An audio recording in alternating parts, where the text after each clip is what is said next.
I'm sure if you've been on this channel before, or if you knew me personally, you would know that I am completely obsessed with video games. I pretty much eat, sleep, and breathe them. But what happens when that passion starts to fade after constant exposure to this medium that I've come to love? Let me tell you my experience. As a quick disclaimer, this is probably the most honest and vulnerable I have ever been on this channel, as I am about to open up on some personal struggles, but I hope those of you watching can learn something from it, as I would like to give a positive message at the end of it all, especially if some of you are younger and are going through a similar situation. So, without further ado, let's get into it. My name is Peter Gargan, and this is my experience with video game burnout. During my childhood, video games were pretty much the main thing on my mind. I remember talking obsessively about them with my friends and family, even if they didn't share the same level of interest. And while it was difficult making friends at school because admittedly, it got to the point where I was pretty obnoxious to be around as a result of talking about them non-stop, I almost didn't care. It was the one thing that was guaranteed to bring me happiness. It didn't matter to me that I wasn't considered one of the cool kids, as I valued colourful, quirky fun in all these immersive and realised digital worlds, over the likes of excelling at sports or trying to be popular with the ladies. I remember eagerly waiting to finish school, just so I could come home and play the likes of Pokemon Black and White or Ocarina of Time 3D, with games like these being the one thing that kept me going during times when I was pretty miserable at school, as, which I'm sure many of you can relate to, school can be a pretty dark part of many people's lives, going through the likes of bullying and trying to get the necessary grades just to stay afloat. While I was doing fine academically, I definitely suffered from the former, as passionately expressing my love for cute and cuddly family-friendly games such as Mario and Kirby naturally made me an easy target during a time when everyone wanted to prove how much of an adult they were becoming, despite still having a few years of being a kid left. While it is true that nobody deserves to experience something like this, and it doesn't give people the right to treat someone unfavourably, I will be honest and say that in hindsight, I didn't really help myself, as I did take my interests a bit too far sometimes, literally shoving them down people's throats on a few occasions. So don't feel too bad for me. These people are not entirely at fault. I was pretty much the definition of cringe back then when it came to my hobbies. Anyway, with the rising pressures of adult life in recent years, other priorities start to come into play. You become more responsible for your own decisions, you become more exposed to the dark side of the real world, and it seems as if life becomes a battle for survival and success in this demanding society, especially with our modern generation when the rise of social media comes into play, where everybody wants to just broadcast how happy they seem to be with their lives, while cutting out all the bad bits that unfold behind closed doors. Let's be honest, most of us are guilty of this. Because of circumstances like these, naturally it becomes more difficult for one to express their inner child, as they've had to adapt to harsher realities of life, with many even being made to feel as if there's no turning back, and this is where video game burnout comes into play. For pretty much my entire life, I've had this attachment to games, even considering being a Nintendo fanboy to be a straight up personality trait, which I eventually learned, at least from my experience, to be a pretty toxic mindset.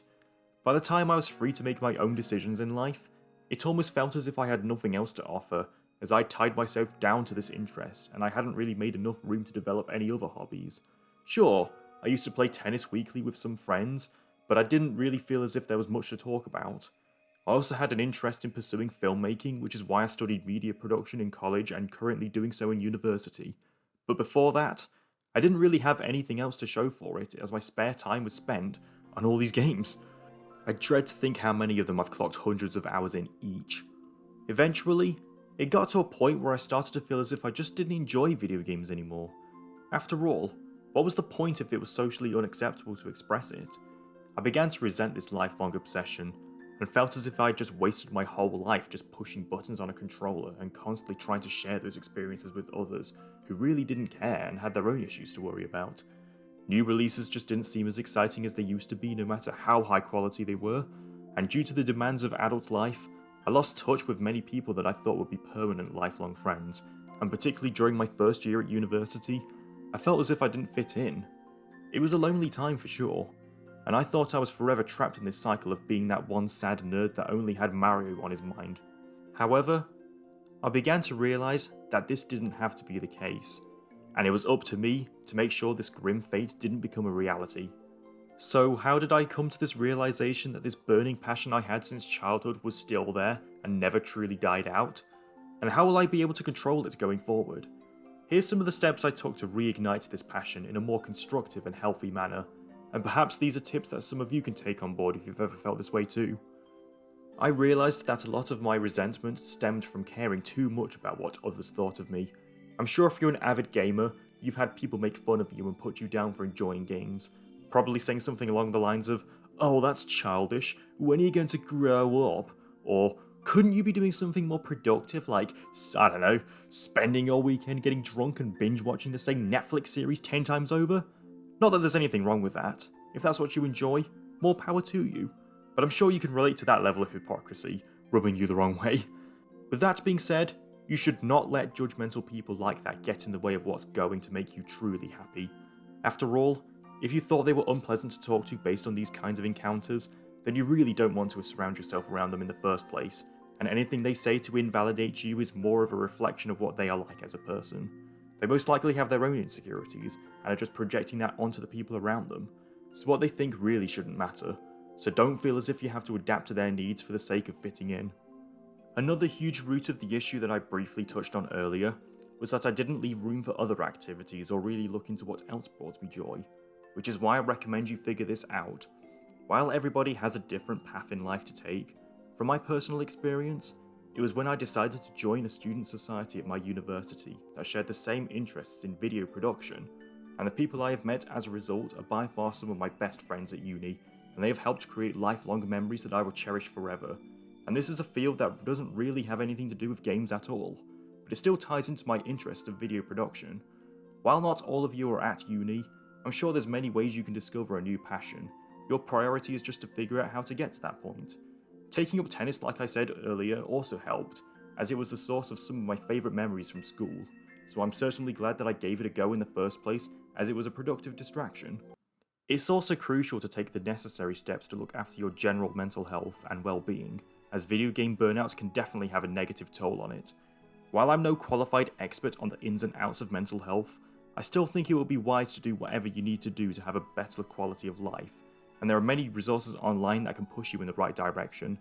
Some of the basic tips, of course, include eating healthily, getting some physical exercise in, and connecting with friends, the latter of which could be difficult if you've experienced similar circumstances to mine, but I can guarantee you that there is someone out there that cares enough about you to want to support you if you want to change for the better.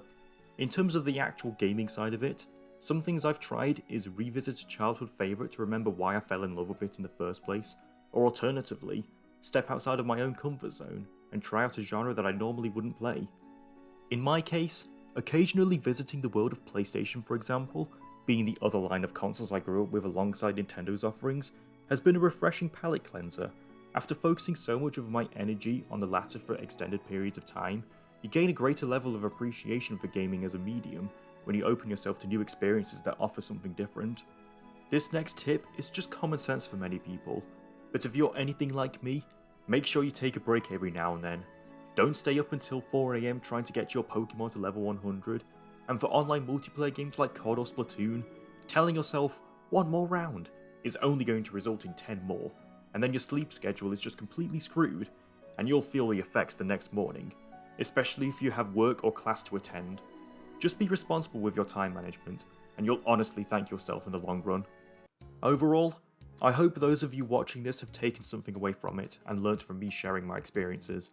This was a video that I genuinely wanted to make, as I wanted to see if there was anyone that could relate to what I'm saying, and if there's a possibility that I could help someone out there with my story, then all the more reason for me to open up. I'm sure there'll be plenty of moments in the near and distant future where I'll resent playing video games as life goes on and its complications continue to rear its ugly head, but the important thing to keep in mind is to not let your interests define who you are, as there is so much more to life, and if you've gone through something similar, then I hope you can find something that will work out for you. Thank you so much for watching, and until next time, see you later.